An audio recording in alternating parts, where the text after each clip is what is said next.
توی این ویدیو قراره با همدیگه شیرینی نارگیلی درست کنیم. شیرینی که همه دوستش داریم.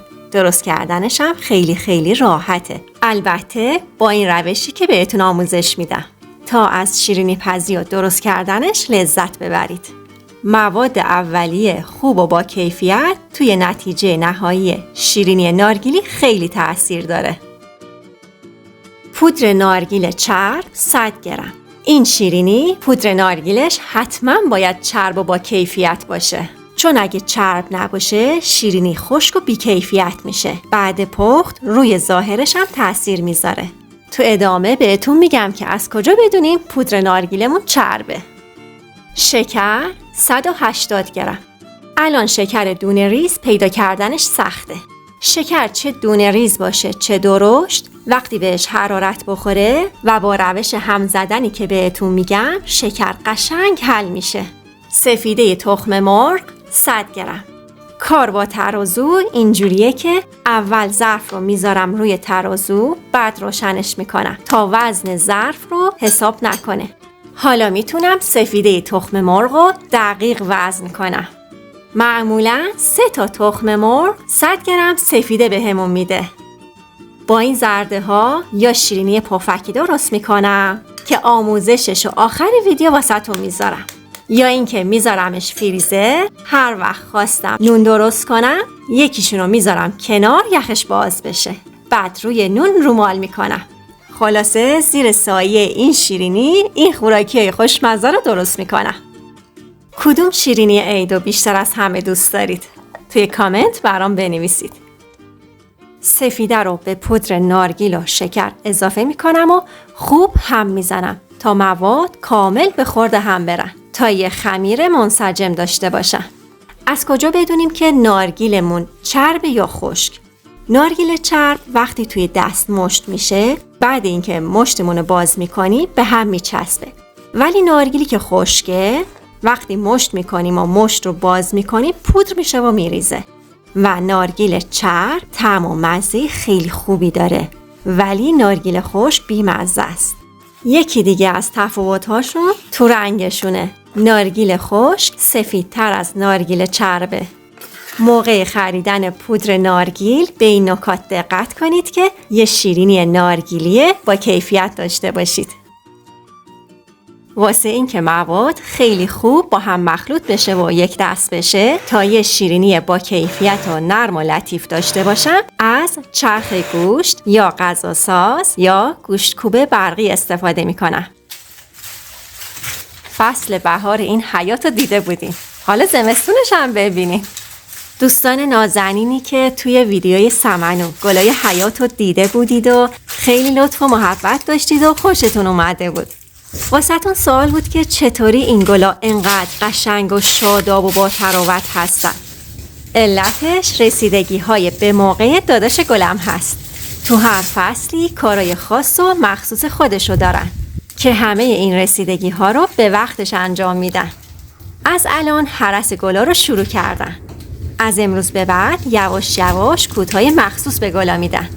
وقتی کودا خریداری شد تو قسمت پست کانال واسهتون عکس و اسمشو میذارم که وقت شما هم خواستید تهیه کنید بدونید که داداشم از چه نوع کوتاهی استفاده کردن.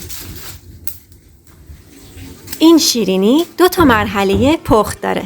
پخت اول توی تابه نچسب انجام میشه که بهش داغ زدن خمیر شیرینی میگن. با این روشی که بهتون میگم خیلی راحت میشه این مرحله رو انجام داد. با حرارت ملایم مدام مواد رو هم میزنم. لحظه ای از هم زدن دست نمیکشم. هر از گاهی با پشت قاشق روی مواد میکشم تا شکر راحت حل بشه. حالا از کجا بدونیم که شکر حل شده؟ تا قبل اینکه شکر حل بشه موقع هم زدن سنگینی مواد حس میشه. این یعنی که هنوز شکر حل نشده. وقتی به گرمای مناسب میرسه و شکر یواش یواش حل میشه، مواد شل میشه و سبک میشه. از این لحظه به بعد دما رو تست میکنم کی مواد رو از روی حرارت بردارم. اونطور که میخوام گرم نشده، همچنان به هم زدن ادامه میدم.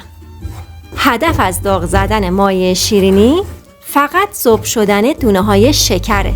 بعد از اینکه دونه های شکر حل شدن و دیگه نشد که انگشت رو توی مواد بیشتر از 10 ثانیه نگه داشت، وقتشه که مواد رو از روی حرارت بردارم. بقیه مواد رو بهش اضافه میکنم. روغن مایع 60 میلی لیتر. روغن مایع مخصوص پخت و پز استفاده میکنم. آب لیموی ترش 1/2 قاشق چایخوری. کاربردش توی این شیرینی واسه اینه که ماندگاریش رو بیشتر میکنه و از شکرک زدن جلوگیری میکنه. رنگش رو حفظ میکنه و باعث براق شدن شیرینی میشه. چیزی که تو آخرین مرحله اضافه میشه وانیله. 1/8 قاشق چایخوریه. خوب هم میزنم تا روغن به خورد بقیه مواد بره. اولش اینجور به نظر میاد که قرار نیست این روغن به خوردش بره، ولی به مرور این اتفاق میفته. بعد اینکه روغن به خورد مواد رفت، میذارمش کنار تا به دمای محیط برسه. معمولاً 20 تا 30 دقیقه طول میکشه. اصلاً داخل یخچال نمیذارمش چون باعث سفت شدن مواد میشه و راحت از قیف رد نمیشه.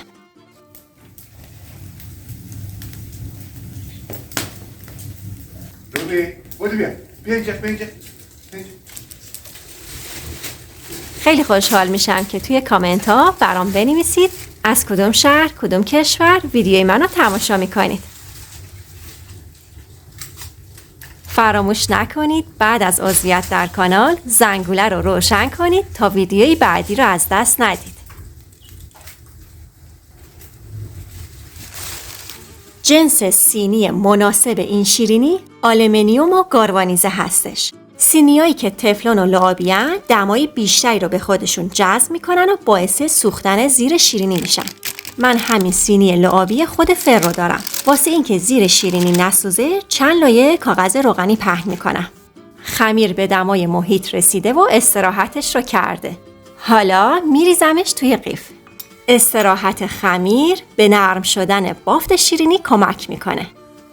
مواد تا وقتی گرمه شله، اما بعد اینکه از دما میفته قوام و غلظت پیدا میکنه. شیرینی پربرکتیه. بعد از حرارت دیدم پفکی و حجیم میشه. با یه مقدار کم پودر نارگیل تعداد زیادی شیرینی به دست میاد. ما خانوادگی عاشقشیم. شما چطور؟ این شیرینی خیلی چسبنده است. واسه اینکه بعد پخت بشه راحت جداش کرد، از ورقه نسوز استفاده میکنم. اگه نداشته باشم کاغذ روغنی معمولی رو چرب میکنم. ولی بهترین گزینه همین کاغذهای نسوز هستن.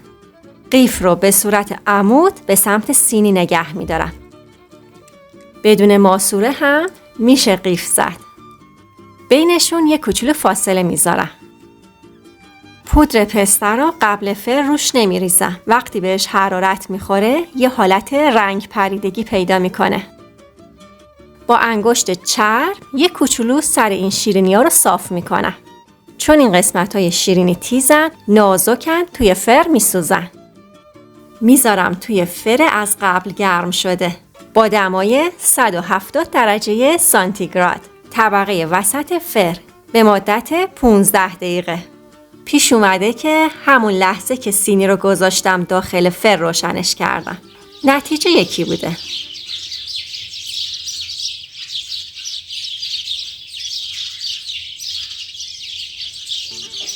شیرینی وقتی داغ از فر میاد بیرون یه پف خوشگلی داره، اما بعد اینکه سرد میشه پف خودشو از دست میده. تا وقتی داغه به شیرینی دست نمیزنم. بعد سرد شدن از کاغذ جدا میکنم. شیرینی نارگیلی خیلی زود خشک میشه. البته تمام شیرینیایی که با سفیده تخم مرغ درست میشن این حالت خشکی بینشون پیش میاد. حتما بعد اینکه از فر بیرون اومد نمیذارم کامل از دما بیفته. یه کوچولو که گرما داره بسته بندیش میکنم. میذارم توی ظرف دربسته. اینجوری شیرینی خشک نمیشه. حالا میخوام واسه تزیینش از این پودر پسته استفاده کنم. توی این یکی ظرف پودر کیک اسفناجه. اگه داشته باشم انتخابم پودر پسته است. اگه نباشه از باقی مونده کیک اسفناجی استفاده میکنم. آموزشش رو توی کانال گذاشتم. لینکش رو توی دیسکریپشن واسهتون میذارم. اینم یه ترفند واسه روزایی که پودر پسته نداری. درست کردنش آسونتر و راحتتر از چیزیه که فکرشو کنید. واسه درست کردن یه شیرینی پفکی خیلی خوشمزه دیدن این ویدیو رو بهت پیشنهاد میدم.